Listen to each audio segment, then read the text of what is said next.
जय बोलिए देवाधिदेव खजागाट श्री महावीर स्वामी भगवान की। परम पूज्य प्रातः स्मरणीय श्रवण कुल तिलक संत श्रोमणी आचार्य भगवान श्री विद्यासागर जी महाराज की। परम पूज्य गुणायतन प्रणेता प्रखर वक्ता भावना योग प्रवर्तक गुरुवर श्री प्रमाण सागर जी महाराज की। समस्त मुनि संघ की। शंका समाधान के आज के इस सत्र में आप सभी का हार्दिक अभिनंदन। इससे पूर्व कि हम आज के इस सत्र को प्रारंभ करें, चलते हैं पूज्य गुरुदेव के चरणों में, करते हैं प्रणिपात इस भाव से कि हमारे जीवन में भी हो सके सम्यक्त्व की प्रभात।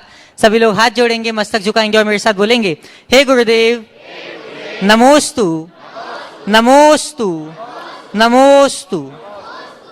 महाराष्ट्री के चरणों में कोटिसा नमोस्तु नमोस्तु नमोस्तु। महाराष्ट्री हमारी शंका है, वैसे तो हमेशा ऐसी कोशिश करते हैं कि सबके अनुसार कार्य कर सकें, फिर इसमें भी ऐसा क्या करूं कि सबको संतुष्ट कर सकूं? सबको संतुष्ट कर पाना बड़ा मुश्किल काम। कोई सबको संतुष्ट नहीं कर सकता, लेकिन हम अपने आप को संतुष्ट जरूर कर सकते हैं। हमारी कोशिश हो कि हमसे कोई असंतुष्ट ना हो, और किसी की असंतुष्टि हो तो उसे हम संतुष्ट करने का यथासंभव प्रयास करें, लेकिन सबको संतुष्ट कर पाना सबके वश की बात नहीं। हाँ, तो मन को मोड़ना सीखें। सोनाली जी जैन सागर और आपके बाद जवाहरलाल जैन शिक्षक। बार नमोस्तु नमोस्तु नमोस्तु। गुरुदेव, मेरी जिज्ञासा यह है कि अभी आप कुंडलपुर में अपने सभी गुरु भाइयों से मिले, तो महाराज जी आपकी अनुभूति कैसी थी, और उस समय कुंडलपुर के बड़े बाबा की एनर्जी क्या रही होगी?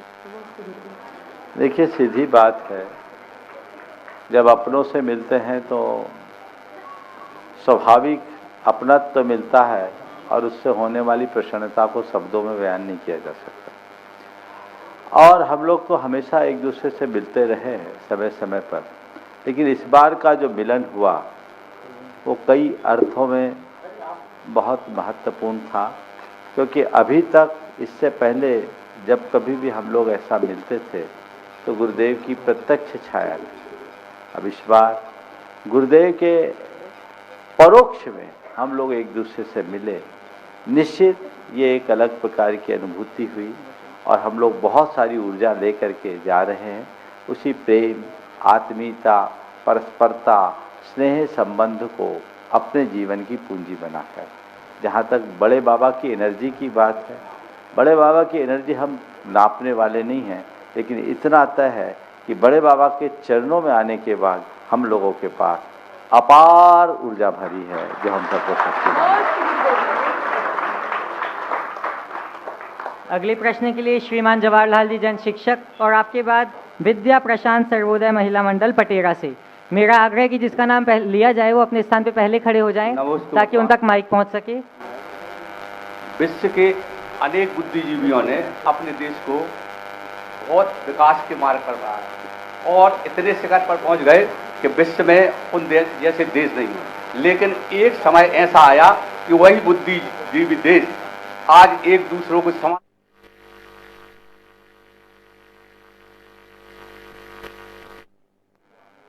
जैन समाज को शांति में कोई योगदान कर सकती है क्या? देखिए, बात बहुत गंभीर है। मुझे लगता है आपका ये सवाल कोई समसामयिक प्रसंग से जुड़ा होगा। मुझे अपडेट नहीं, क्योंकि मैं अखबार नहीं पढ़ता, लेकिन 5-7 दिन पहले किसी ने मुझे बताया था कि इराक ईरान में युद्ध चल रहा है। अभी जारी है कि नहीं? इजराइल और ईरान में। शायद सवाल आपका इससे ही संबद्ध है।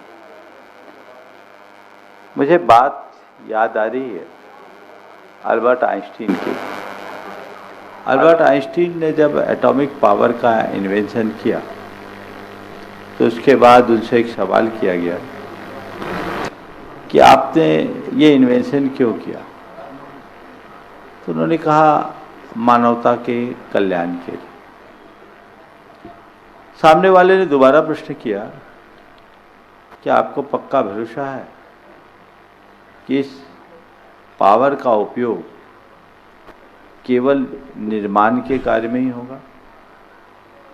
आइंस्टीन ने जवाब दिया, बेशक, जब तक मनुष्य का दिल और दिमाग दुरुस्त हो।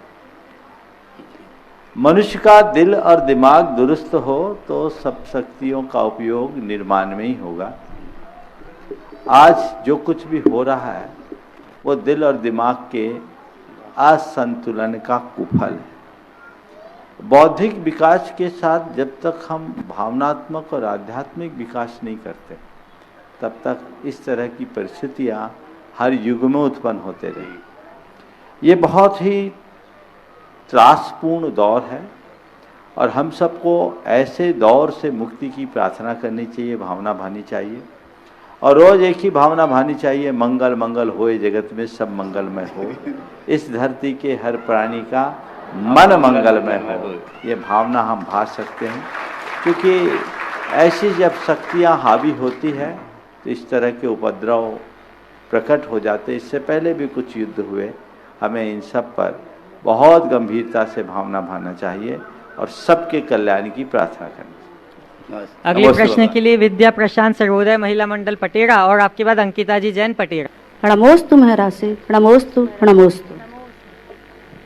हम सब महिलाएं एकजुट होकर धर्म प्रभावना एक साथ कैसे करें, मार्गदर्शन दीजिए। आप लोग एकजुट हो जाओ, अपने आप प्रभावना करने की जरूरत नहीं। एक विचार और एक आचार ही धर्म की प्रभावना करे। हमें बहुत प्रसन्नता है कि वर्तमान में हमारी समाज की महिलाएं बहुत ज़्यादा संगठित होकर सक्रिय हो रही। महाराज श्री एकजुट होने के लिए क्या करना पड़ेगा? सुनो तो, एक सवाल का तो उत्तर हो जाने दो। संगठित होकर सक्रिय हुई है, ये एक बहुत सकारात्मक पहल है, लेकिन इसके साथ एक काम और होना चाहिए कि वे संस्कारों से भी प्रतिबद्ध हों। आजकल महिलाओं के संगठन में बहुत सारी ऐसी बातें जुड़ने लगी है जो हमारे मूलभूत धार्मिक सामाजिक संस्कारों और सरोकारों के विरुद्ध है। हमारा उद्देश्य एक ही होना चाहिए, हम आपस में एक दूसरे के साथ जुड़े संगठित हों, सामाजिकता के साथ साथ धार्मिकता को साथ में लेकर चलें, तब सच्चे अर्थों में धर्म प्रभाव। नमोस्तु महाराज से, नमोस्तु नमोस्तु। अंकिता जी जैन उपस्थित होंगे और आपके बाद तैयार रहेंगे ब्रह्मचारिणी डॉक्टर जी श्रद्धा पटेरा। नमोस्तु महाराज जी। सभी महाराज जी के चरणों में त्रैवान नमोस्तु। महाराज जी, हमें सुगति पाने के लिए क्या प्रयास करना चाहिए? सुमति लाना चाहिए। जिसकी सुमति होगी उसकी सुगति होगी, जिसकी कुमति होगी उसकी दुर्गति। इधर दीजिए। उपस्थित होंगी ब्रह्मचारिणी डॉक्टर श्रद्धा दीदी और आपके बाद तैयार रहेंगे श्रीमती मीना सेठ पटेरा से। पहले से पहुंचाएं तो समय बचाए। जिनका नाम बोला जा रहा है खड़े हो परम पूज्य मुनिवर श्री प्रमाण सागर जी महाराज के पावन चरणों में कोटिशा नमोस्तु। मंचसीन समस्त मुनिराजों के पावन चरणों में मेरा बारंबार नमोस्तु। समस्त क्षुल्लक जीवों को इच्छामी। महर्षि, मेरी शंका है कि हम पटेरा के समाज ने या पटेरा वासियों ने पूर्व में ऐसा कौन सा सामूहिक पुण्य किया होगा जो लगातार हमें बिना पुरुषार्थ के, बिना मेहनत के, बिना निवेदन के संत समागम मिलता ही जा रहा है, और हमें इस पुण्य को कैसे बरकरार रखें जिससे ये आगे समागम मिलता ही रहे। बेशक ये बात तय है कि आप लोगों का पुण्य बड़ा गाढ़ा है। कुछ स्थान ऐसे हैं जिनको कोई प्रयास नहीं करना पड़ता, अपने आप सब कुछ मिल जाता है। ये लाभ मिल रहा है, ये बड़ा अच्छा योग है, लेकिन मैं तो इतना ही जानता हूँ, योग से बड़ा प्रयोग होता है। योग मिलना दुर्लभ है, पर मिले हुए योग का सही प्रयोग करना उससे भी दुर्लभ है। तो योग तो आप सबको बराबर मिल रहा है। बड़े बाबा की छांव में आप लोग हैं, गुरुदेव का आशीर्वाद आप सबको हमेशा मिलता रहा है। अब इसका आप प्रयोग करिए। जो प्रयोग कर रहा है वो अपने पुण्य को निश्चित और प्रगाढ़ बनाएगा और अपने जीवन को आगे बढ़ाएगा। उपस्थित होंगी श्रीमती मीना सेठ पटेरा से और आपके बाद तैयार रहेंगे पुलकित जी जैन दिल्ली पालम से। पुलकित जी भी अपने स्थान पे खड़े हो जाए ताकि माइक उन तक पहुंच सके। गुरुवर के चरणों में बारंबार सहस्त्र बार नमोस्तु नमोस्तु नमोस्तु। मंचासीन सभी मुनिश्री के चरणों में नमोस्तु नमोस्तु। मेरा प्रश्न है कि जो 24 तीर्थंकर के कल्याणक होते हैं, 5 कल्याणक, उन कल्याणकों में जैसे कि कोई मुहूर्त ना हो और अपने घर का कोई शुभ कार्य हो तो क्या कर सकते हैं कल्याणकों में आदि? देखो ऐसा है, मुहूर्त शास्त्र में एक बात लिखी, जब मैंने मुहूर्त शास्त्र पढ़ा तो उसके अंत में लिखा एक पंचकल्याणक करना हो तो 108 बातें शोधो। तो 108 की 108 बातें तो 5-7 साल में एक बार ठीक होती, तो फिर कैसे होगा काम? 5-7 साल तो पंचकल्याणक ही नहीं होंगे। बोले एक काम करो, कुछ नकारात्मक जो बातें हैं, योग हैं, उनको हटा दो।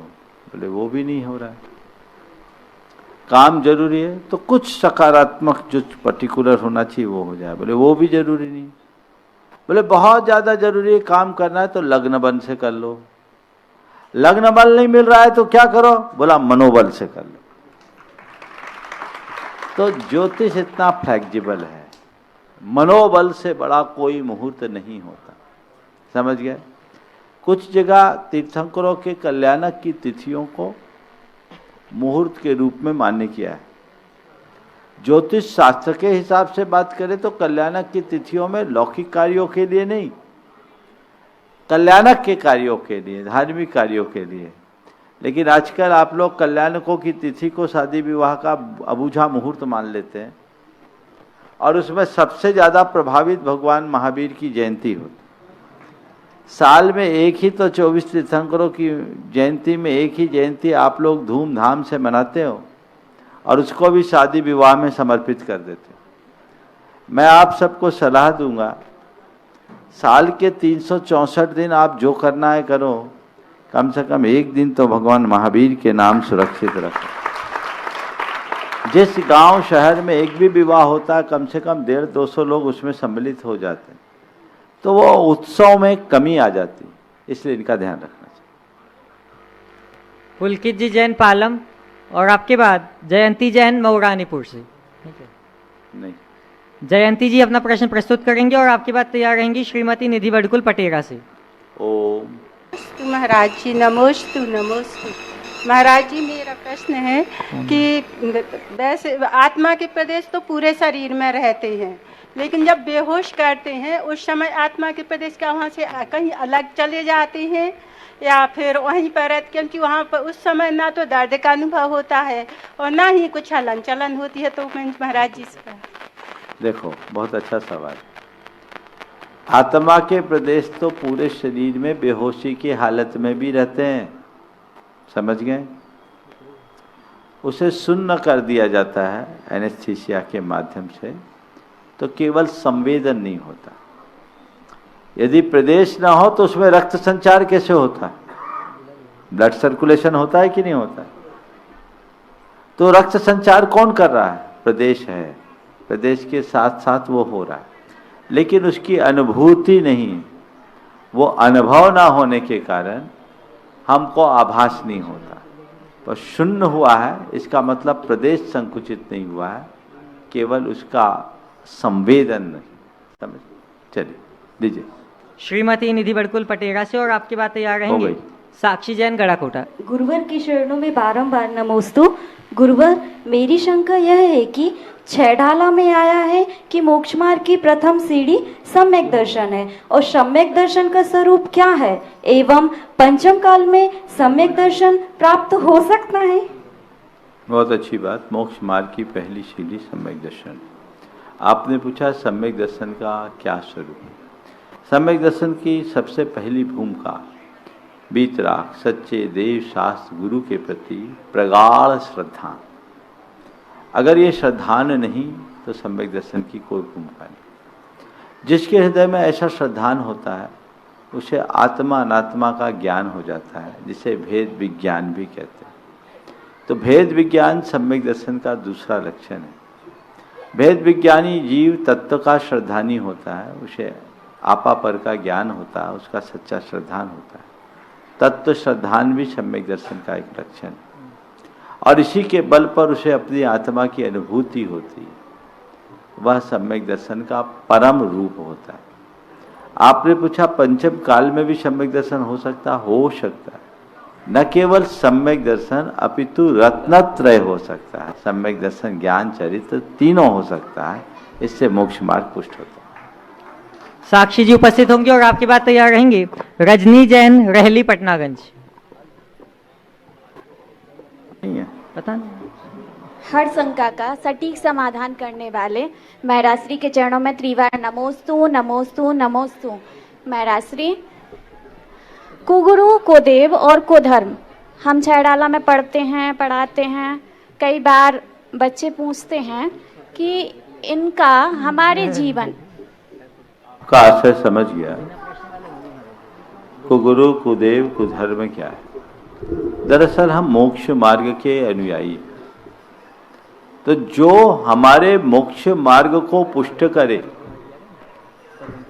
जो हमारे मोक्ष मार्ग को आगे बढ़ाने में सहायक बने, वो हमारे सद्गुरु होंगे, वो हमारे सदैव होंगे और वही सद्धर्म हो।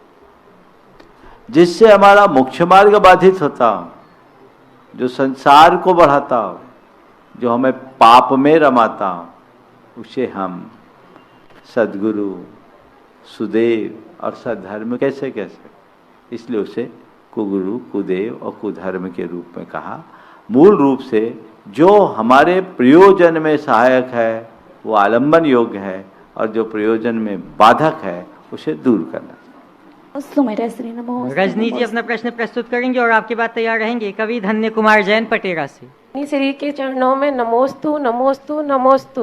महाराज श्री, मेरा प्रश्न ये है कि जैसे हम किसी अपने से आशा रखते हैं या कोई अपना अपन से आशा रखता है, तो ये मिथ्यात्व में क्यों आता है महाराज जी? अपने से आशा या जैसे किसी से अपन ने अपने परिवार में या किसी से भी अपेक्षा रखी कि ये हमारा अच्छा करे या कुछ, या कोई अपन से आशा रखता है, तो ये मिथ्यात्व में कैसे आएगा? किसने बता दिया मिथ्यात्व? पूछ रहे हैं महाराज जी कि ये मिथ्यात्व में आता है ये क्या? मिथ्यात्व में नहीं है, राग में आएगा। अच्छा, नमोस्तु। कवि धन्य कुमार जी और आपकी बात तैयार रहेंगे। राजेश जी जैन, गढ़ाकोटा से। नमोस्तु महाराज जी। महाराज जी, ऐसा हमने सुना है किसी सेठ जी के सेवकों ने शिखर जी में मक्के के दाने चढ़ाए तो मोती बन गए। आचार्य गुरुदेव को किसी भक्त ने भक्ति भाव से फूलों की माला डाल दी तो गुरुदेव पर तो उपसर्ग हो गया, और जब उसे पता चला कि मेरे यहाँ तो उपसर्ग हो गया तो उसने प्रायश्चित की मांग की। तो गुरुदेव ने कहा, अरे इसने तो पुण्य कमा लिया, काहे का प्रायश्चित? गुरुदेव, मेरा प्रश्न ये है कि भक्ति महत्वपूर्ण है, पूजा पद्धति आमना को कोई महत्व नहीं है, पर गुरुदेव आमना पूजा पद्धति आज दुराग्रह का रूप लेती जा रही हैं, और पूजा पद्धति आमनाएं धर्माचार्यों की देन है। तो गुरुदेव, ऐसा क्या उपाय है ताकि ये पूजा पद्धतियां दुराग्रह का रूप ना लें? जहाँ तक आपने जो प्रसंग बताया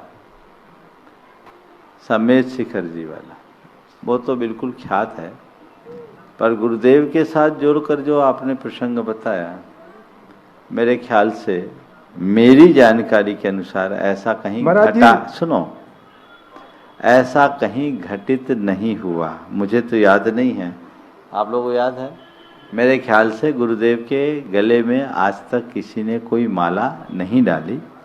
यह किसी की मन की अपनी कल्पना भी हो सकती है, और हो सकता है यदि कभी हुआ हो तो मेरी जानकारी में नहीं हो, लेकिन मुझे पक्का पता है कि शायद ऐसा नहीं हुआ। जहाँ तक सवाल है पूजा पद्धति में आग्रह या दुराग्रह का, हमें एक बात सदैव ध्यान में रखना चाहिए कि आग्रह तो धर्म है ही नहीं, और जहाँ आग्रह है वहाँ धर्म नहीं। पर ये बात याद रखो, हम क्या कर रहे हैं बात की बात है, क्यों कर रहे हैं ये महत्व की बात। हमारी पूजा का मूल उद्देश्य क्या है? अहिंसा और वीतरागता की पुष्टि। हमारी किसी भी क्रिया में यदि अहिंसा और वीतरागता की पुष्टि होती है तो उसे हमें स्वीकारने में संकोच नहीं करना चाहिए। और यदि हमारी क्रिया में अहिंसा की जगह हिंसा और वीतरागता की जगह राग पुष्ट होता है तो उससे हमें बचना चाहिए, उसमें संकोच करना चाहिए, तभी हम अपने आप को सुरक्षित रख पाएंगे। राजेश जी जैन, गढ़ाकोटा से और आपके बाद तैयार रहेंगे। अशोक कुमार जी जैन, सागर से। महाराज जी नमोस्तु। विश्व के सभी जीवों को एक समान मानना और उन पर दया भाव रखना और हर जीवों का कल्याण हो इसकी भावना रखना अपने कल्याण का मार्ग प्रशस्त करता है क्या? बिल्कुल करता है। आया तुला पयासु, सबको अपने समान मानो, सबके प्रति समानुभूति रखो और यही हम सबके कल्याण का कार्य।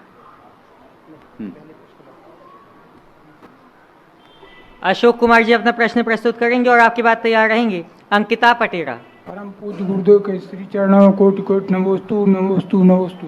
छल्लक महाराज जी के श्री चरणों में इच्छाएं। गुरुदेव, ऐसे बुंदेलखंड के लोगों का ऐसा कौन सा पुण्य प्रताप था कि आचार्य भगवान का इतना लंबा सानिध्य मिला और हम लोग उसको कैसे संभाल कर रख पाए? निश्चित यहाँ की धरा बड़ी पावन धरा है और बुंदेलखंड की माटी की महक बहुत सौंधी है, इसमें कोई संदेह। हमने बचपन में एक कहावत सुनी, भाव भागन वश जोगी बसाए।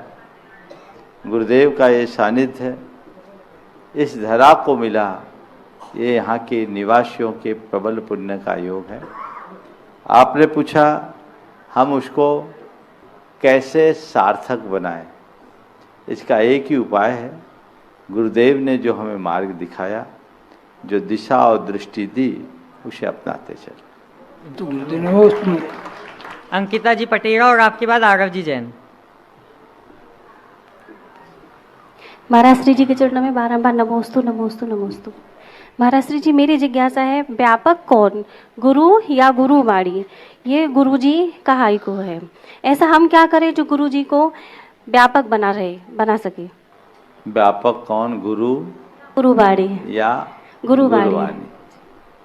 मैं तो ये समझता हूँ गुरुदेव ने ही इसमें बहुत ही व्यापक दृष्टि प्रकट की।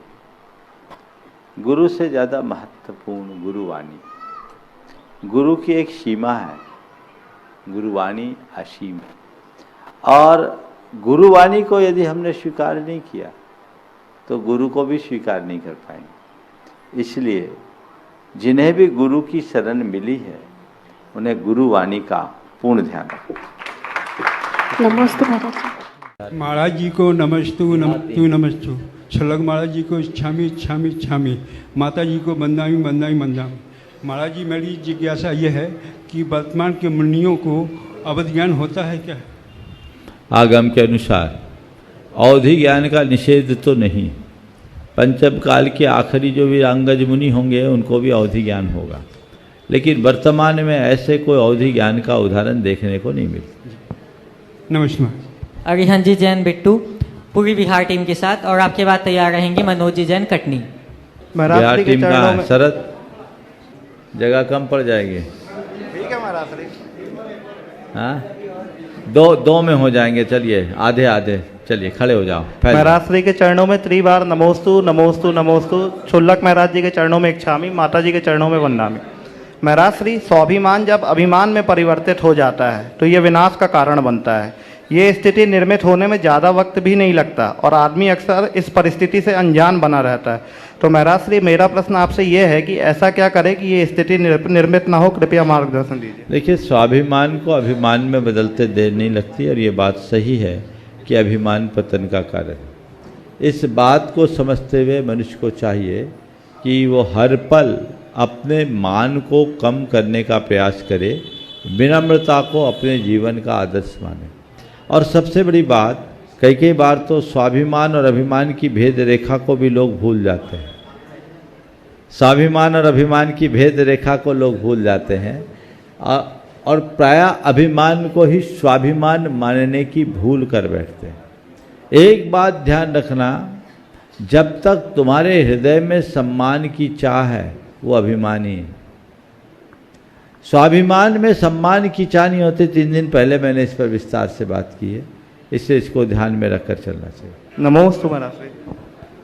मनोज जी जैन कटनी से अपना प्रश्न प्रस्तुत करेंगे और आपके बाद तैयार रहेंगे धर्मेंद्र जी भंडारी, महाप्रबंधक मध्य प्रदेश जल निगम। अभी इस टीम से 2 सवाल और हैं। हाँ। गुरु जी के चरणों में त्रिवार नमस्तु नमस्तु नमस्तु। चुल्लक जी के चरणों में इच्छा, माता जी के चरणों में वंदना। मुनि श्री, सफल व्यक्ति को देखते ही ऐसा लगता है कि इसकी किस्मत बन गई, जबकि उसके पीछे का परिश्रम नहीं दिखता। तो महाराज श्री मेरा सवाल आपसे है कि सोच को परिवर्तित कैसे करें जिससे कि आगे लोगों को भी जीवन सफल हो। आपका प्रश्न बहुत खंडित खंडित सा है, शायद पढ़ने में दिक्कत हुई होगी। हालांकि चश्मा तो लगाए हो तो हम कह रहे चश्मा नहीं लगाए। एक ने पूछा कि सफ़ेद झूठ किसको बोलते हैं, तो बोला चश्मा लगा के बोले कि मैं बिना चश्मा के हूँ। तो फिर से बोल देता हूँ महाराज श्री। हाँ, महाराज श्री एक सफल व्यक्ति को देखकर अक्सर लोग ये बोलते हैं कि अरे उसकी तो किस्मत बन गई, पर कोई भी उसके पीछे का परिश्रम नहीं देखता। तो महाराज श्री मेरा सवाल आपसे यह है कि सोच को परिवर्तित कैसे करें जिससे अन्य लोग भी अपने जीवन को सफल बना सकें। बहुत अच्छी बात है। कोई अगर सफलता प्राप्त करता है तो हम केवल उसकी किस्मत की दुहाई देते हैं, जबकि उस सफलता के मुकाम तक पहुंचने में उसका बहुत बड़ा श्रम होता है, जिसे हमें महत्व देना चाहिए। आपने पूछा इस सोच को हम कैसे बदलें। किसी के परिश्रम का मूल्यांकन करने की आदत डाल दें, हमारी सोच बदल जाए। नमोस्तु गुरुदेव। हाँ गुरुदेव, होली का त्यौहार एक दिन में नहीं जाता है।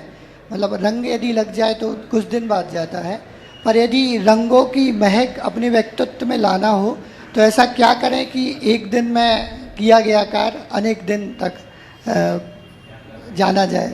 होली का रंग एक दिन में नहीं जाता, पर हम अपने व्यक्तित्व के रंग को दीर्घकालिक कैसे बनाएं, सवाल का आशय यही।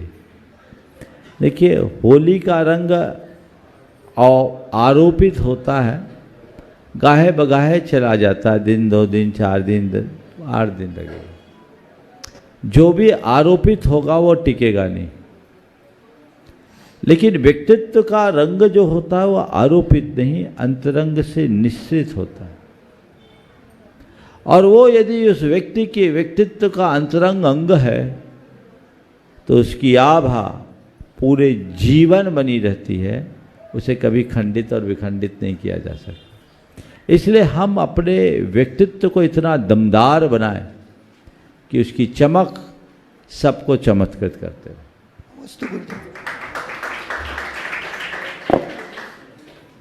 धर्मेंद्र जी भंडारी, और आपके बाद तैयार रहेंगे विक्रम जी अंबिकापुर से, गुणायतन के संस्थापक सदस्य। नमोस्तु नमोस्तु। छुल्लक जी के चरणों में इच्छामी इच्छामी इच्छामी, माता जी के चरणों में बंदामी बंदामी बंदामी। महाराज जी, शांतिनाथ विधान में 40वें अर्घ में ये आया है, भव्याम्बजों को नित्य प्रफुल्लित नाथ का भमंडलम, रवि रश्मिवत करता प्रकाशित शांति जिन गुण मंडलम, तीर्थेश चक्री अनंग पद भूषित प्रभु की अर्चना, श्री शांतिनाथ जिनेश की मैं नित्य करूँगा आराधना। इसमें अर्घ में है ओम ह्रीम त्रैलोकनाथ हलात्कारक पद प्रदाय श्री शांतिनाथाय अर्घम निर्पामति स्वाहा। इसका अर्थ क्या है? त्रिलोकनाथ आह्लादकार, हलात कराए नहीं, आह्लाद कराए। 3 लोक के नाथ और सारे लोक में जो आह्लाद उत्पन्न करने वाले हैं, ऐसे शांतिनाथ भगवान को नमन किया। आह्लादकारक है, आह्लाद है, हलाद नहीं है। वो सलाद बना दिया आपने उसका। नहीं, मिसप्रिंट है किताब में महाराज जी, सुधार लीजिए। नमस्कार। उपस्थित होंगे विक्रम जी जैन अंबिकापुर से, गुणायतन के संस्थापक सदस्य, और आपके बाद तैयार रहेंगे सुबोध जी जैन, संतोष जी जैन, मालगुजार कटनी से। नमोस्तु महाश्री। मैं 2 पंक्तियों के साथ अपना प्रश्न रखना चाहूँगा। वर्तमान के वर्धमान है मेरे गुरुवर, हर शंका के समाधान है मेरे गुरुवर, जीवन को जीने का आधार है मेरे गुरुवर, जीते जी धरती पर विराजमान भगवान है मेरे गुरु। आज का मेरा प्रश्न है MBA से रिलेटेड, क्योंकि MBA मैं करना चाहता था गुरु। MBA मैं करना चाहता था मगर मैं कर नहीं पाया गुरुदेव। मगर उसमें थोड़ा बहुत जो मैनेजमेंट की पढ़ाई करी बीटेक के दौरान, तो उसमें पहली लाइन लिखी थी कि needs can be die but wants can't be die, can't die. So मैं इसी सिलसिले में पूछना चाहता हूँ कि अपनी ज़रूरतें तो हम पूरी कर सकते हैं मगर हमारी इच्छाएं कभी ख़त्म नहीं होती। तो गुरुदेव हमें एक मार्गदर्शन दीजिए कि हम अपनी जो इच्छाएं हैं उनको ख़त्म करके और एक आध्यात्म का जीवन आखिरी में कैसे जी सकते हैं। देखो, पहले तो तुमने MBA की बात की, मैं तुमसे MBA का फुल फॉर्म जानना चाहता हूँ। Master of business administration. गलत। आज मैं आपको MBA की परिभाषा बताता हूँ। एक कंपनी में मार्केटिंग के लिए किसी सदस्य की ज़रूरत थी। इंटरव्यू के लिए HR के माध्यम से बुलाया गया। 2 MBA सदस्य आए। एक को बुलाया, पूछा आपकी क्वालिफिकेशन, बोला MBA। पूछा MBA का फुल फॉर्म क्या है? उसने कहा मुझे बिगाड़ना आता है। उसको बाहर कर दिया। उसके बाद दूसरा आया, उससे पूछा MBA का फुल फॉर्म क्या है? उसने कहा मुझे बनाना आता है। क्या? मुझे बनाना आता है। तो भैया तुम कौन से MBA की बात कर रहे हो? बनाने वाला या कौन सा? कंस्ट्रक्टिव, बनाने वाला। कंस्ट्रक्टिव। तो वस्तुतः जिससे जीवन बने, बिजनेस का मैनेजमेंट बहुत कठिन नहीं है, पर लाइफ का मैनेजमेंट बहुत कठिन है। मनुष्य को हर पल अपनी आवश्यकता और आकांक्षाओं के बीच की भेद रेखा को समझना चाहिए। अपनी आवश्यकताओं को सीमित रखने का अभ्यास बनाना चाहिए। और एक बात सदैव ध्यान में रखना चाहिए कि मेरे जीवन के जो भी संसाधन हैं वो खेत के फसल की सुरक्षा के लिए लगाए जाने वाले बाड़ की तरह। बाड़ इसलिए नहीं लगाई जाती कि हम बाढ़ की सुरक्षा करें। बाढ़ केवल इसलिए लगाई जाती है कि खेत और उसकी फसल सुरक्षित रहे। जो इस भेद रेखा को समझकर इन्हें एक साधन के रूप में स्वीकार करते हैं, उनकी इच्छाएं नियंत्रित होती है और उनके मन में संतोष और आत्मसंयम स्वाभाविक रूप से प्रकट होता है। लेकिन जो इस भेद रेखा को भूल जाते हैं, उनकी बाढ़ ही खेत बन जाती है और उनका पूरा जीवन तहस नहस हो जाता है। ऐसा समझना चाहिए। नमोस्तु। ओम। निखिल भी पूछेगा, दो पीछे दे दो। महाराज श्री नमोस्तु। महाराज जी, किसी ने कहा है कि इंसान एक शब्द बोलकर निकल जाता है और सामने वाले को उसे निकालने में सालों लग जाते हैं। हमें अपने शब्दों पर किस प्रकार काबू रखना चाहिए जिससे वो किसी को चुभे? बहुत अच्छा वाक्य कहा है कि सामने वाला एक शब्द बोल के निकल गया, पर उस शब्द को निकालने में सामने वाले को सालों लग जाते हैं। आपने बोला शब्द हम कैसे बोले, कल छोड़ परसों मैंने इस पर विस्तार से चर्चा की है, इसलिए आज उसकी पुनरावृत्ति नहीं करना चाहूँगा। जो 2 दिन पहले मैंने बोला है उसको आप सुन ले तो लाभान्वित हो। नमोस्तु। सुबोध जी जैन, संतोष जी जैन मालगुजार कटनी से, और आपके बाद तैयार रहेंगे बालचंद जी जैन बिलहरी से। महाराज जी आपके चरणों में नमोस्तु नमोस्तु नमोस्तु। महाराज जी, हमारी इच्छा है, हमारी समाज की तरफ से इच्छा है कि आप कटनी पधारें। ओ हाँ।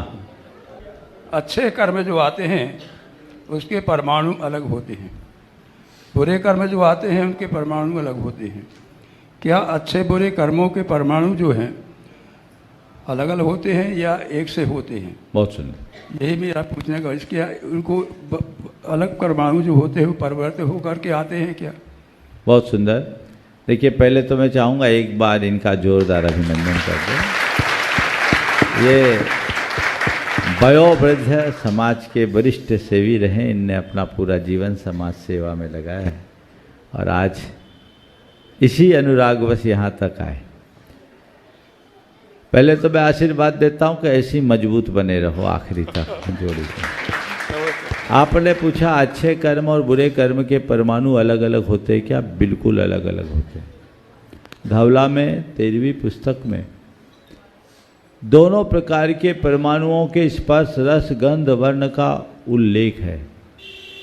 परमाणुओं में स्पर्श रस गंध वर्ण होता है, प्रशस्त अप्रशस्त दोनों।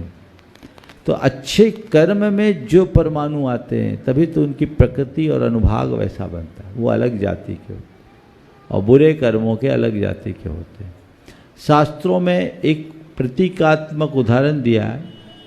अच्छे कर्मों के लिए गुड़, खांड, शर्करा और अमृत, और बुरे कर्मों के लिए नींब, कांजिर, विष, हलाहर, ये गिजवली।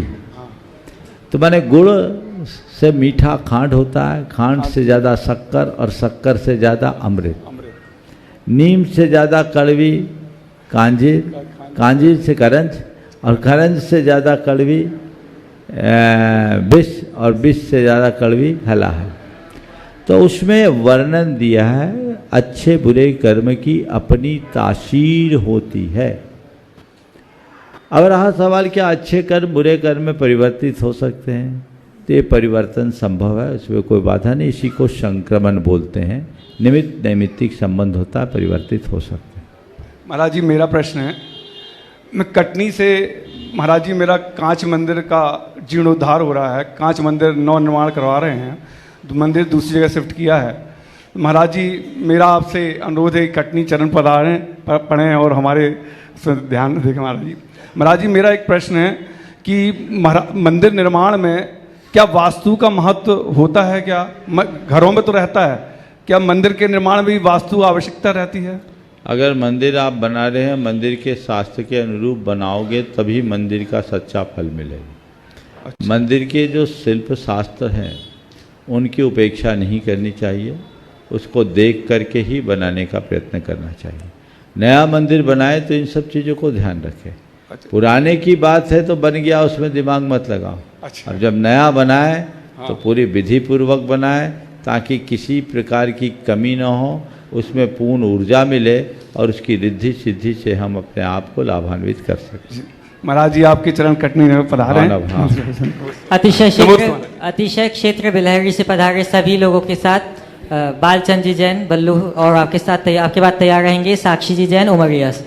जय बोलो ब्रह्मांड के देवता, धरती के भगवान, आध्यात्म सरोवर के राजहंस, वर्तमान के वर्धमान, समाधि सम्राट आचार्य गुरुदेव विद्यासागर जी महाराज के चरणों में सत सत नमन, सत सत नमन, सत सत नमन।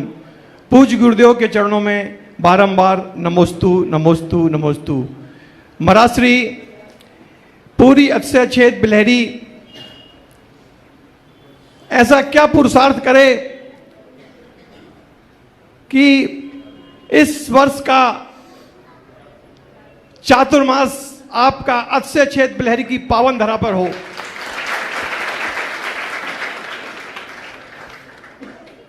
गया सवाल तुम्हारा। रोज एक ही भावना भाव, हो सकता है तुम्हारा प्रबल पुण्योदय हो भी जाए। अरे अभी तो बिलहरी क्षेत्र काफ़ी विकसित हो गया। तुम लोगों को याद होगा 2003 में जहाँ कोई संसाधन नहीं थे तो भी लगभग 2 महीने का प्रवास हुआ ना। 2 महीने थे ना, तो ये योग की बात है भावना भाई। ओ साक्षी जी जैन उमरिया से, और आपके बाद तैयार रहेंगे गोशलपुर गौशाला के सभी गणमान्य कार्यकर्ता। सम्मेदगिरी गोशलपुर से सभी गणमान्य कार्यकर्ता। महाराज जी के चरणों में नमोस्तु नमोस्तु नमोस्तु। महाराज जी मेरा ये प्रश्न है कि संसार में अंधकार क्या है? संसार में अंधकार क्या है? अपने आप को नहीं समझ पाना, यही अंधेरा है। चलो हाँ बुला लो। गौशलपुर गौशाला से, और आपके बाद शौर्या जी जैन, राजवीर जी जैन। महाराज जी सकल दिगंबर जैन समाज गोशलपुर, सम्मेदगिरी क्षेत्र तीर कमेटी गोशलपुर और विद्यासागर गो आश्रम समिति के महाराज जी आपकी ओर चरणों में बारंबार नमोस्तु नमोस्तु नमोस्तु। महाराज जी जय जिनेन्द्र जैनों की एक पहचान का शब्द है गुरु जी। जय जिनेन्द्र जैन की पहचान का ये शब्द महाराज जी, और इससे वात्सल्य समाज में फैलता है महाराज जी, और इसके बोलने से कर्मों का क्षय होता है। चूँकि महाराज जी आजकल देखा गया है समाज में जय जिनेन्द्र शब्द हम युवा साथी बोलते नहीं हैं, एक दूसरे को देखकर महाराज जी इग्नोर करते हैं। तो महाराज जी हम आपके मंच के माध्यम से जानना चाहेंगे महाराज जी जय जन का महत्व क्या है और इसके बोलने से महाराज जी पूरी समाज में वात्सल्य फैले। पहले तो मैं चाहूँगा इन युवाओं का जोरदार अभिनंदन कर दीजिए, बड़े कर्मठ और समर्पित कार्यकर्ता हैं ये लोग। गौसलपुर में सम्मेदगिरी क्षेत्र को तो संभालते ही हैं, वहाँ जो गौशाला है उस गौशाला में मुख्य रूप से दुर्घटनाग्रस्त गायों को संरक्षण देते हैं और उसमें अपना सर्वस्व लगाते हैं, जो बहुत ही अनुकरणीय और प्रशंसनीय कार्य है। मैं आशीर्वाद देता हूँ तुम्हारी पूरी टीम को, इसी तरह लगे रहो। आपने जो कहा हम एक दूसरे को जय जिनेंद्र बोलें, बिल्कुल बोलना ही चाहिए, हमारी पहचान। अगर हम किसी का अभिवादन करें तो भगवान के नाम के साथ करें। पूछा जाता है जय जिनेंद्र क्यों बोला जाता है? जय जिनेंद्र का मतलब केवल इतना है जिनेंद्र भगवान की जय हो, अर्थात हम जिनेंद्र भगवान के अनुयायी हैं, तुम भी जिनेंद्र भगवान के अनुयायी बनो। हम जय जिनेंद्र बोले, तुम जय जिनेंद्र बोलो, सारे संसार में जय जिनेंद्र हो जाए। तो जिन शासन की प्रभावना अगर चाहते हो सब बोलो जय जिनेंद्र, जय जिनेंद्र, जय जिनेंद्र। हर तरफ जिनेंद्र जिनेंद्र की जिस दिन जय होगी उस दिन सारी दिशा और दशा परिवर्तित हो जाए। शौर्या जी जैन, राजवीर जी जैन और आपके बाद हम चलेंगे पूज्य आरिका संघ के चरणों में। महाराज जी के चरणों में नमोस्तु नमोस्तु नमोस्तु। छुल्लक जी को एक क्षामी और माता जी को वंदामी। महाराज जी मेरी जिज्ञासा ये है कि महाराज जी को नमोस्तु क्यों कहते हैं, छुल्लक जी को एक क्षामी क्यों कहते हैं? बहुत सुंदर। मुनि महाराज पूजनीय है इसलिए उनको नमोस्तु कहते हैं, आपको नमस्कार हो। छुल्लक जी अभी पूज्य नहीं बने, समझ गए? इसलिए इच्छामी का मतलब है आप जिस रास्ते पे चल रहे हैं हम उसकी अनुशंसा करते हैं, हम उसकी इच्छा करते हैं, अच्छा मार्ग है ये। और माता जी को वंदामी क्यों कहते हैं? इसलिए कि वो मुनि महाराज नहीं है। बंधुओं, आज का ये शंका समाधान उमरिया की पावन धरा से हो रहा है, जहाँ पहले से विराजमान पूज्य स्वाध्याय श्री माता जी सत्संग के सानिध्य में अष्टानिक पर्व चल रहा था। आज वह माता जी सत्संग यहाँ विराजमान है। मैं सर्वप्रथम निवेदन करूंगा स्वाध्याय श्री माता जी के चरणों में कि आपके प्रश्न के माध्यम से हम सबको समाधान की प्राप्ति हो। इच्छामी महाराज। परम पूज्य 108 मुनिराज जी के चरणों में त्रिवार नमोस्तु नमोस्तु नमोस्तु। हे भगवान, मुझे जो परम औदारिक शरीर है उसका अर्थ समझाते हुए बताइए किस क्रम से उसकी प्राप्ति होगी। परम औदारिक शरीर, जी देखिए परम औदारिक शरीर कब होता है? जब शुक्ल ध्यान की विशुद्धि से केवल ज्ञान होता है, उससे हमारे शरीर के निगोदिया जीव नष्ट हो जाते हैं और शरीर स्फटिक मणि की भांति अत्यंत दिव्य, पवित्र और पारदर्शी हो जाता है। तो अरहंत अवस्था में होता, उससे पूर्ण नहीं। तो उसके लिए हमें तो एक ही भावना भानी है कि पूर्ण निर्गंथ बनकर आत्माश्रित हों, आत्मकेंद्रित बने और परमोदारिक। नमोस्तु नमोस्तु। निवेदन है आरिका श्री चर्या श्री माता जी के चरणों में कि आपके प्रश्न के माध्यम से हम सबको समाधान प्राप्त हो। इच्छामी वंदामी माता जी। परम पूज्य मुनिराज के चरणों में सतसत बारंबार नमोस्तु नमोस्तु नमोस्तु। हे मुनिराज जी, हमारा प्रश्न है कि जब सचिन रानी पालक तीर्थंकर के पास जाती है, प्रथम दर्शन करती है, तो उसके स्त्रीलिंग का छेद हो जाता है। उसके पूर्व भी वहाँ जो अष्ट कुमारियाँ आदि होती है वो माता की निरंतर सेवा करती हैं, तो फिर क्या इससे पूर्व उन्हें बालक के दर्शन नहीं हो पाते? और साथ ही आज मुनिराज जी सभी माला आदि जाप करते हैं, पापों का क्षय होता है, कर्मों की निर्जरा होती है और किसी किसी को यही रिद्धि सिद्धि का कारण बनती है। हमें कैसे पता पड़े कि हम जाप कर आदि कर रहे हैं तो उसके फल की हमें प्राप्ति हो रही है या नहीं? हमें भी क्या रिद्धि सिद्धि हो सकती है? बहुत अच्छा सवाल है। आपने जो पहला सवाल रखा बहुत अच्छा है कि भगवान का प्रथम दर्शन करने वाली सची इंद्राणी का स्त्रीलिंग छेद हो जाता है और वहाँ सेवा में निरत अष्ट कुमारियों का क्या स्त्रीलिंग छेद नहीं होता? जबकि इंद्राणी तो प्रसूति की बाद आती है, देवियाँ तो प्रसूति में रहती है और उनका काम ही है जात कर्म संपन्न कराने का, तो वो तो करेगी, लेकिन उनको इसका श्रेय क्यों नहीं मिलता? मुझे इसके दो कारण दिखते हैं। शास्त्रों में तो संभवतः इसकी कोई चर्चा नहीं है, मेरे पढ़ने में तो नहीं आया, लेकिन मुझे दो कारण दिख रहे हैं और दोनों व्यवहारिक कारण हैं जो मैं कहना चाहूँगा। पहला कारण तो मैं ये कहता हूँ कि जब कभी किसी कथा की बात होती है, कोई प्रसंग की बात आती है, तो मुख्य की चर्चा इतनी मुख्य हो जाती कि बाकी गौण का कोई अतई पता नहीं चलता। तो वहाँ इंद्राणी की महिमा है तो बेचारी वो तो नौकरानी बन के रह गई इंद्राणी के आगे, तो उनकी चर्चा ही नहीं, जबकि वे अष्टकुमारी देवियाँ भी विशिष्ट पुण्य का अर्जन करती होगी, इसमें संशय नहीं, क्योंकि उनकी भी भाव विशुद्धि तो रहती है। दूसरी बात अगर हम कहें तो एक दूसरी बात मुझे ये लगती है कि इंद्राणी भक्ति भाव से प्रेरित होकर आती है और अष्टकुमारियाँ देव के द्वारा, इंद्र के द्वारा नियुक्त की जाती है, तो वो अपनी ड्यूटी कर रही है, वो नर्स का काम कर रही है। किसका काम कर रही है? वो ड्यूटी कर रही है। अगर उनके भाव में केवल ड्यूटी होगी तो ब्यूटी कैसे आएगी? उनके भाव में वैसा तारतम्य जुड़े, वैसी उमंग जुड़े, तब कुछ लाभ मिल सकता है। ये दोनों कारण मैंने बताए, ये मैंने कहीं पढ़ा नहीं है, आपके सवाल से मेरे मानस में जो उभरा वो बताए, पर ये व्यवहारिक कारण मुझे दिखते हैं। ऐसा हो सकता है शायद इसलिए वो ऐसा नहीं कर पाते। इतना तय है कि इंद्राणी जैसा पुण्य उन देवियों का नहीं होता, और इंद्राणी एक भाव में मोक्ष को प्राप्त करने वाली होती है। देवियों के लिए कुछ ऐसी स्पष्टता देखने को नहीं मिलती। तो ये भाव विशुद्धि का चरमोत्कृष्ट रूप इंद्राणी के लिए होता है, वो उसका सौभाग्य है। आपका जो दूसरा सवाल है कि माला जाप आदि सब करते हैं, किसी के कर्मों का क्षय होता है, किसी को रिद्धि सिद्धि होती है, तो जाप करने से काम नहीं होता, जाप करना मात्र पर्याप्त नहीं। जाप का उद्देश्य क्या है? अगर कोई व्यक्ति जाप कर्म निर्जरा के लिए करता है तो उसकी कर्मों की निर्जरा तो होती ही है, और तभी कर्म निर्जरा होती है। और यदि कोई रिद्धि सिद्धि के भाव से जाप करता है तो उसे रिद्धि सिद्धि हो सकती है, कर्म निर्जरा की कोई गारंटी नहीं।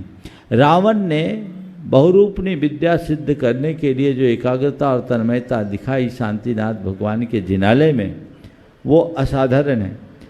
पद्म पुराण में ऐसा लिखा है कि यदि ऐसी एकाग्रता कोई शुक्लध्यानी मुनिराज करते तो केवल ज्ञान हो जाता, लेकिन उसका उद्देश्य विद्या की प्राप्ति थी। तो हम यदि रिद्धि सिद्धि के लिए कुछ भी करेंगे तो केवल रिद्धि सिद्धि होगी, और अगर हम जाप करेंगे अपने हृदय की विशुद्धि के लिए तो कर्म निर्जरा होगी। और जिनके कर्मों की निर्जरा होती है, पुण्य बढ़ता है, तो उनकी आत्मशक्ति स्वतः बढ़ जाती है, और उस आत्मशक्ति के प्रभाव से उनके संपर्क में आने पर बहुतों के रुके काम पूरे हो जाते हैं। हमारे यहाँ जो 48 रिद्धियाँ हैं, जिसको भेद मिलाकर 64 रिद्धियाँ कहते हैं, ये रिद्धि प्राप्त करने की इच्छा से नहीं होती। रिद्धि क्या है? तपोबल से प्राप्त चमत्कार शक्ति। एक होती रिद्धि, एक होती सिद्धि। रिद्धि स्वतः प्राप्त होती है और सिद्धियाँ की जाती हैं। सिद्धि बहुत सीमित होती है, रिद्धि असीम होती है। इसलिए हमें रिद्धि सिद्धि और प्रसिद्धि से बचकर केवल विशुद्धि को अपना आदर्श बनाना चाहिए। बंधुओं, आज हमारे बीच में सुप्रसिद्ध प्रतिष्ठाचार्य आदरणीय ब्रह्मचारी प्रदीप भैया जी सोयश यहाँ पूज्य गुरुदेव के चरणों की वंदनार्थ आए हैं। मैं चाहूँगा कि वे आए एवं पूज्य गुरुदेव के चरणों में नमोस्तु निवेदित करें और उसके बाद अपनी बात रखें। बोलिए परम पूज्य मुनि श्री प्रमाण सागर जी महाराज की। मुनि श्री के चरणों में नमोस्तु, माता जी के चरणों में बंदामी, छुल्लक जी महाराज चरणों में इच्छामी। महाराज श्री, मैं तो इस मूड से निकला था कि महाराज श्री सब इसी बेल्ट में है, तो सभी महाराज जियों की वंदना करते हुए दर्शन कराऊं, क्योंकि बहुत समय से दर्शन नहीं किए थे। जिस वक्त मुझे अटैक आया था उसके 8 दिन पहले मैंने शिखर जी का प्लान किया था, लेकिन बीच में ही प्लान हो गया। तो मैंने कहा चलो सभी संतों के चरणों की वंदना करूंगा। और आज मुझे जैसे ही कटनी आकर के पता चला कि महाराज श्री उमरिया में है, तो बबलू भाई हम लोगों ने प्लान किया कि चलो, तो हम तुरंत मुनि चरणों की ओर आए हैं। और मेरा सौभाग्य कि शायद लगभग 2 या 3 साल में महाराज श्री के दर्शन करने पहुंचा हूं, क्योंकि समय ही नहीं रहता था। तो महाराज श्री मेरी जिज्ञासा कि आज हम सारे संघों की वंदना करने आए और सारा संघ का लक्ष्य कुंडलपुर की ओर है। तो कुंडलपुर में लोग उत्सुक हैं, और कुंडलपुर में क्या पूरे भारतवर्ष के लोग उत्सुक हैं कि जैसा आचार्य श्री के सानिध्य में प्रतिष्ठा के समय माहौल था, उससे भी बड़ा महामहोत्सव अब पुनः होने वाला है। तो ऐसे महोत्सव में क्या घटित होगा वो आप हम सबको बताएं, ताकि सबका जीवन धन्य हो। परम पूज्य मुनि श्री के चरणों में नमोस्तुते। देखिए, बिल्कुल सही बात आपने की। सबकी दिशा एक है, और जिस दिन सबकी दिशा एक हो जाती है उस दिन सब समाज की दशा बदल जाती है। हम एक ही लक्ष्य रखें, हम सबकी दिशा एक हो। ये संदेश मैं पूरे संसार को देना चाहता हूँ। हमारा एक लक्ष्य, हमारी एक दिशा, और एक दिशा होगी तो दशा एक होगी ही होगी। पहली बात, जहाँ तक कुंडलपुर में होने वाले भावी महामहोत्सव की बात है, आपने पूछा वहाँ क्या घटित होगा, तो मैं तो एक वाक्य में कहूँगा, वहाँ जो घटित होगा वो असाधारण होगा। परम पूज्य गुरुदेव के विरासत को यावत चंद्र दिवाकर और छुन्न बनाए रखने का महायज्ञ होगा। जय हो। हम अपनी गुरु परंपरा को युग युगांतरों तक अविच्छिन्न बनाने का संकल्प लेंगे। सारा संघ इकट्ठा है, और गुरुदेव की कृपा से पूरे संघ की एक ही दिशा है, एक ही दृष्टि है, एक ही सोच है, तो परिणाम भी एक होगा। हम उसी दृष्टि और दिशा को लेकर आगे चलेंगे। बाकी और ज़्यादा विस्तार से करने की बात नहीं है। आप सबको मैं इतना ही कहता हूँ, आपको एक ही बात याद रखनी, वो क्या है? 16 तारीख। जय हो। कौन सी तारीख? कौन से महीने की? कौन से वार में? मंगलवार। कौन से? बस 16 अप्रैल मंगलवार। ये सबको याद रखनी है, और अपने जीवन को आगे बढ़ाने का जो हम लोग भाव जगा रहे हैं, संकल्प लेकर उसे पूरा करना है। अब हम आगे बढ़ेंगे। आज उमरिया में आने का योग बना, 30 वर्षों के बाद अब फिर यहाँ आना हुआ है। आप सबको पता है हम लोगों की दिशा आगे है कुंडलपुर की ओर। जल्दी से जल्दी हम लोग भी पहुँचने का प्रयास कर रहे हैं। हमारी तिथि अभी सुनिश्चित नहीं, लेकिन बहुत जल्दी आपको मालूम पड़ जाएगी। बोलिए परम पूज्य आचार्य गुरुवर श्री विद्यासागर जी महाराज।